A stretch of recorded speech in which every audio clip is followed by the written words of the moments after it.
Amang Diyos na pinakamakapangyarihan sa lahat, na sa isang salita, nilalang ang mundo at patuloy na nangungusap sa sangkatauhan. Taos-pusong aming pasasalamat, kaming mga naglilingkod sa bayan bilang online media broadcasters, mga mobile journalists at 10 ng aming mga kapatid sa pamamahayag. Pinupuri ka namin sa ipinagkaloob na malikhaing talino, kaalamang teknikal at kakayahang panaigin po ang katotohanan. Magtaglay po sana kami ng karunungan, matibay na integridad, malawak na pananaw at makatarungang mga desisyon sa aming mga tungkulin. Naway magsilbi po kaming tinig ng mga mahihina at hamon sa mga makapangyarihan, tagapaghatid ng kaalaman at kaliwanagan sa mga nagugulumihanan. Tulungan niyo po kami na magampanan ang aming mga propesyon sa pinakamataas na antas, lalo't higit sa panahon ng kasalatan, kakulangan ng oras at matinding kompetisyon. Patatagin niyo po kami laban sa mga tukso na sumang-ayon sa kung ano ang nakararami, maghaka-haka, makisama sa mali at ang magmadali. Tulungan niyo po kami, ang mga manonood, mga mambabasa at mga taga-suporta na magampanan ng aming mga papel ng may talino at pangunawa ng ang katotohanan at kagandahan po ang manaig sa online media. Iniaalay po namin ang panalangin ito sa ngalan ni Jesus na tagapaghatid ng magandang balita, naghayag ng kanyang katotohanan at nag-alay ng kanyang sarili sa sanlibutan. Amen.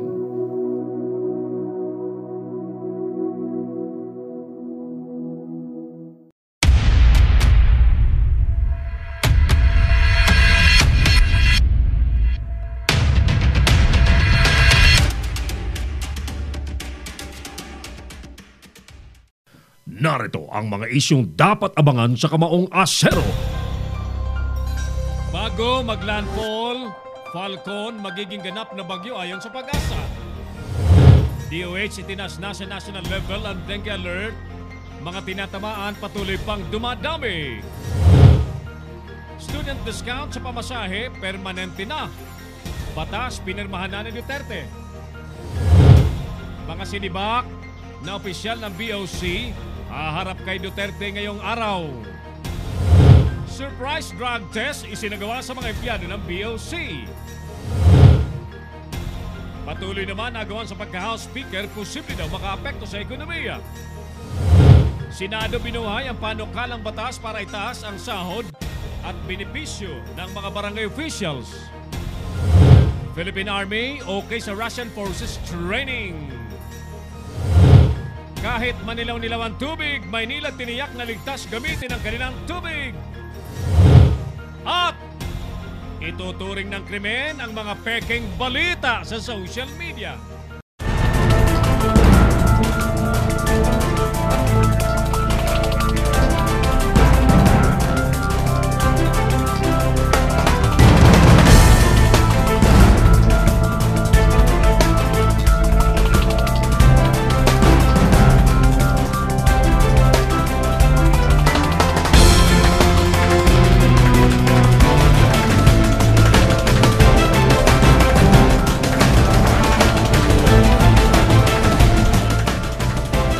Live from the studios of Leader News Philippines, Herald Kami of Kamaong Asero starts now!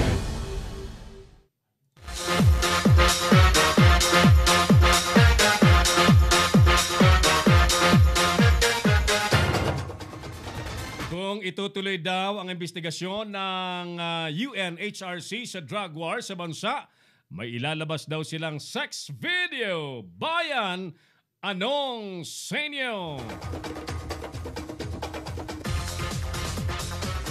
Magandang hapon po sa inyong lahat. Ako na po ito si Errol Kami. Welcome po sa ating pangdaigdigang broadcast ng Kamaong Asero sa Leader News Philippines. Kasabayan po siyempreng napapanood sa Pinoy Extreme Channel Television. Ang Pinoy Extreme Channel TV po ay napapanood sa Signal Cable Channel 106, Sky Cable Channel 217, Cable Link Channel 59 and Destiny Cable Channel 84. At siyempre sa mahigit 1,000 iba't iba pang mga cable companies nationwide. Ang ating programa po ay pinalilipad ni Broadcast Officer Clarence Sandaya under the strict supervision of our Creative Director Mark Anthony Reynoso. Habang nakaremote naman sa atin ang ating Operations Director Engineer Oliver Licop. Sanib puwersa po ang Leader News Philippines at ang Pinoy Extreme Channel sa paglilingkod sa araw pong ito. Huwag niyo pong kaligtan ang ating FB page ng Leader News Philippines. Pakilike po ninyo. Mag-comment at i-follow at i-share po natin para mas marami pong nakakaalam. Lalo ngayon po ay may bagyong paparating. Dapat marami pong nakakaalam sa tamang balita.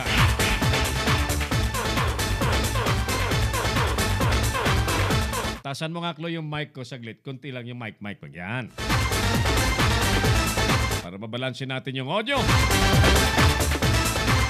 Ulitin natin ang ating mga telepono. Siyempre sa studio po ay 0927-4942-175 at 0949-736-5000. Tama po kayo, si Errol Dacame po ito. Ang kamaong asero sa Leader News Philippines. The premier online broadcast platform in the country.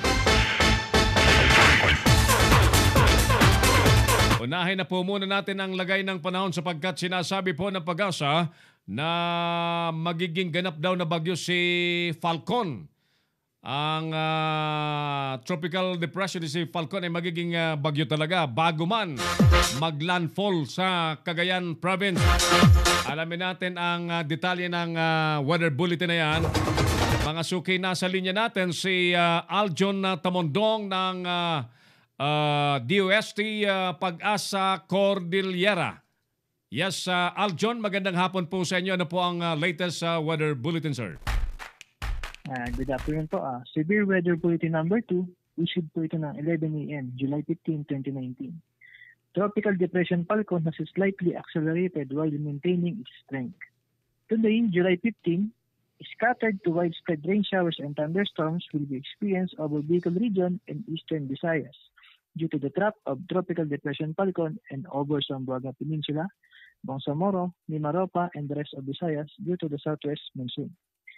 Baguio City, Metro Manila, and the rest of Luzon will experience partly cloudy to cloudy skies with isolated rain showers. Location of epicenter as of 10 a.m., the center of Tropical Depression Falcon was estimated based on available data at 940 kilometers east-northeast of Virac, Catanduanes, or 1,150 kilometers east of Casiguran, Aurora. Strength, maximum winds of up to 45 kilometers per hour near the center and gustiness of up to 60 kilometers per hour. Movement is moving north-northwest at 25 kilometers per hour. No tropical cyclone wind signal as of today. Alright, so Aljan, patanong lang kami ng ilang detalye. No? Marami pong nanonood sa atin ngayon. Ini-expect ng Pag-asa na magiging bagyo po ito at kailan more or less magiging bagyo po ito, sir? Sa ngayon po, yung tropical depression po natin ay bagyo na po talaga siya. Okay. Yung LPA po yung start po ng ating, bago siya maging bagyo, LPA po siya. Ngayon po, yung tropical depression, isa na po siyang bagyo. Isa na po siyang bagyo at ang lakas niya na taglay ay, tama ba ako, 45 to 60 km per hour? Apo, 45 kilometers per hour to 60 kilometers per hour. Ayan, ramdam ba yan? Ayan, pagka, Sir Aljon, pagka yan ba'y umihip, ay ramdam ba yan ng tao pagka ganyan? Ramdam na rin po ito, lalo po meron tayong southwest monsoon. Apo. I-enhance niya po ang ating southwest monsoon bukod pa po sa kanyang mga hangin at ulan na bibidulot sa kanyang mga pagdalan-pulan. At kahit nandun pa lang po siya sa malapit sa kalupaan natin, magdudulot na rin po siya ng malakas na pagulan dahil sa southwest monsoon na in-enhance niya at ganoon na rin po yung kanyang mga buntot na may mga dalang mga pagulan. Opo. Para po doon sa mga kababayan natin na sa may mga dalampasigan po ng dagat, ano, posible ba yan na magpalaki din ng mga alon, sir, ang maximum na 60 kilometers per hour na lakas? Opo, posible po itong magdulot ng matataas na mga alon dahil bukod nga po sa ating bagyo ay meron din po tayong southwest monsoon. Ang pagkakalam ko pa ay yung kahit yung southwest monsoon nakakapagdulot siya ng matataas na alon. So lalo kapag meron tayong bagyo, lalo po niya iinan sa mga alon. So hindi po natin So, dapat hindi muna po tayo magpalaot kapag may bagyo tayo. May ganitong sama ng panahon na po. Now, dito po sa mga mountainous area, may peligro din pa po ba ng mga landslide sakali na ganyang kalakas ang hangin at you said may southwest monsoon na malalakas na ulan, sir? Meron po tayong possibility ng meron po tayong possibility ng mga landslide lalo kapag matagal itong bagyo. Pero itong bagyo natin, since saglit lang naman siyang dadaan sa atin dahil medyo mabilis yung kanyang movement at 25 kilometers per hour. Pero kung medyo magtagal siya sa kalupaan, maaari siya magdulot ng landslide. Lalo at meron tayong mga pagulan na tuwing hapon. So kung maipon yun, pwede maging saturated yung lupa at maging landslide. So mag-ingat din yung mga nasa malapit sa mga bundok. Alright. So overall, ang payo po natin dapat talaga mag-ingat kapag may ganitong anunsyo ng masamang panahon, sir. Ano ho? Stay tuned po tayo sa 11 p.m. po ang ating next na CB Ready Bulletin number 2. Alright. Okay. Alright. So bagyo na po. Ulitin natin, bagyo na po si Falcon. Bagyo na po. Maraming salamat, Sir Aljon Tamondong mula sa Pag-asa DOST Car. Sige po. Magandang hapon po. Magandang hapon po. Yan po ang latest na lagay ng panahon sa pamamagitan po yan ng DOST Pag-asa. Salamat kay Sir Aljon Tamondong.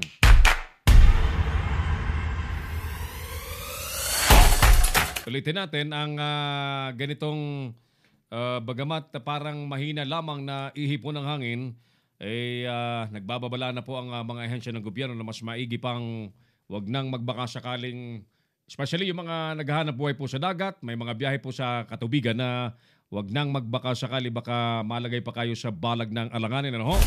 At yung nariyan naman po sa mga alanganing dalisdis ng kamundukan, especially sa mountainous area, sa mga nasa Northern Luzon, mga nasa probinsya, ano ho, na sakop ng bagyong si Falcon, pakaingat po kayo, lalo't kung ang lugar po ninyo ay prone sa mga landslides. Ayan, so the best niyan kapag may ganitong sama ng panahon ay better stay at home na muna para safe tayong lahat. Di po ba?